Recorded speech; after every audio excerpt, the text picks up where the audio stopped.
आहे. त्यामुळे इथं जर आपण कार्यकर्ते बघितले की प्रशांत जगतापांचा काँग्रेसमध्ये प्रवेश झाल्यानंतर ते जे कुठली नावं सांगत होते शहराचे अध्यक्ष म्हणून, त्यातले 95% कार्यकर्ते हे प्रवेश झाल्या सुप्रियाताईंना सर्व नेत्यांना भेटले आणि त्यांनी जे सांगितलं की काही झालं तरी आपल्याला घड्याळाबरोबर त्या ठिकाणी जावं लागेल. त्यामुळे प्रशांत दादा जगतापाच्या काळामध्ये असणारेच कार्यकर्ते सुप्रियाताईं सर्व नेत्यांना भेटले आणि बोलले की आपल्याला घड्याळाबरोबरच जावं लागेल. त्यामुळे इथं ही कार्यकर्त्यांची लढाई असल्यामुळे कार्यकर्त्यांचं ऐकूनच हा योग्य असा निर्णय घेतलेला आहे.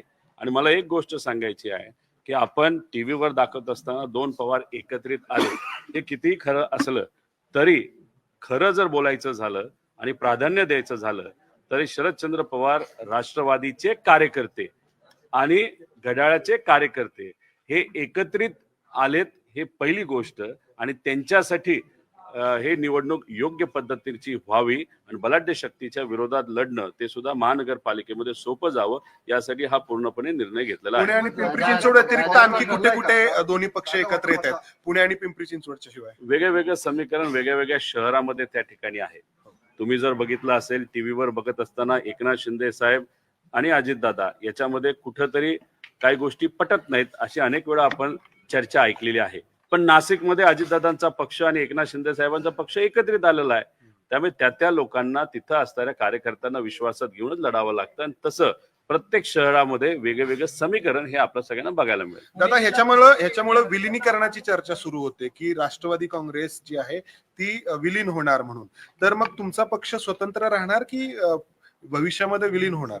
बघा, महानगरपालिकेचं इलेक्शन आज या ठिकाणी आहे आणि विलिनीकरणाचा प्रश्न विषय हा जर चर्चेत तिथं असला असता तर अख्ख्या महाराष्ट्रामध्ये आम्ही युती तिथं केली असती. पण तसं काही झालेलं आपल्याला दिसत नाही. तिथं फक्त पुणे आणि पिंपरी चिंचवड मध्ये तिथं असणाऱ्या कार्यकर्त्यांनी पदाधिकाऱ्यांनी हा घेतलेला निर्णय आहे.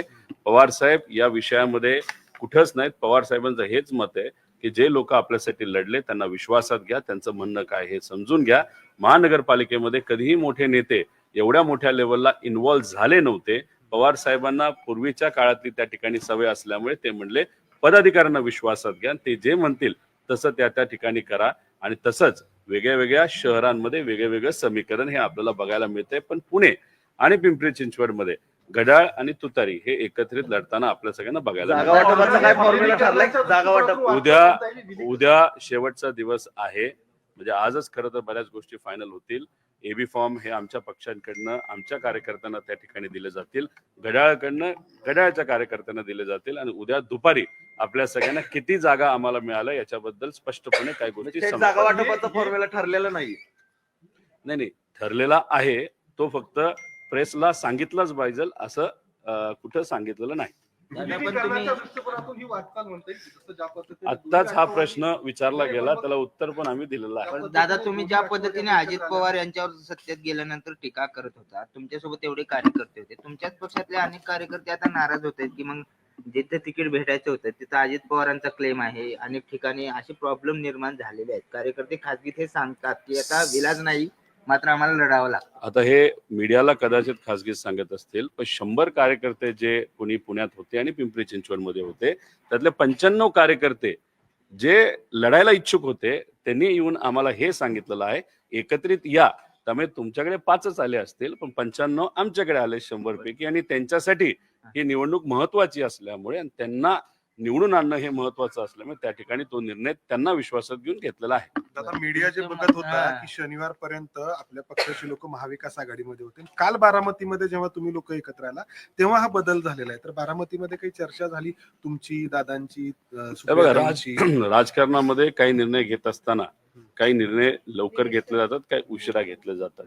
पण राहिला प्रश्न पुणे महानगरपालिकेचा आणि पिंपरी चिंचवड महानगरपालिकेचा, तिथं ज्या पद्धतीने आपण जेवण बनवतो, जेवण काही लगेच बनत नसतं, त्याला अनेक वेळा चर्चा ह्या कराव्या लागतात कार्यकर्त्यांशी सुद्धा आणि दुसऱ्या पक्षाची सुद्धा.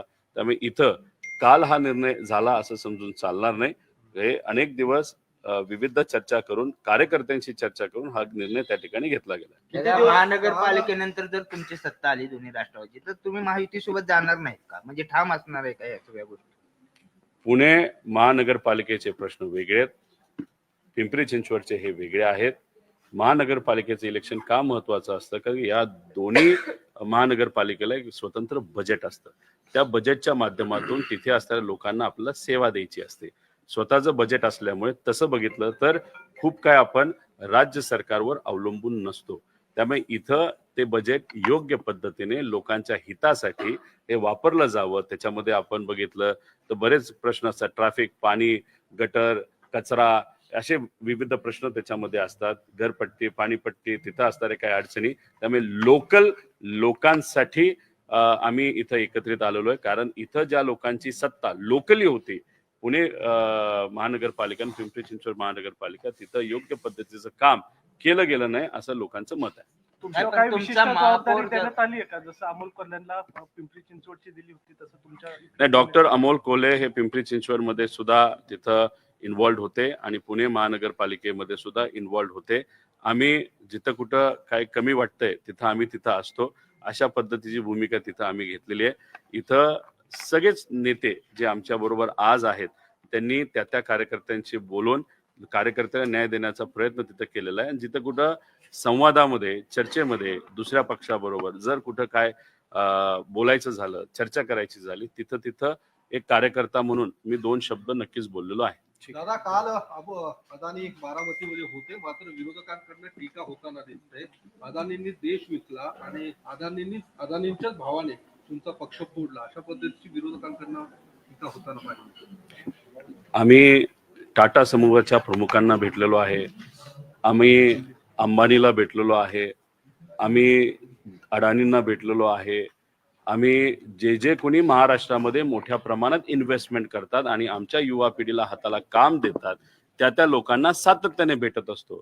जे लोक CSR सामाजिक कामासाठी देत असतात त्यांना विनंती करून ते चांगलं काम व्हावं यासाठी आम्ही प्रयत्न करत असतो. आणि कालचा जर कार्यक्रम आपण बघितला तो एक सामाजिक कार्यक्रम होता.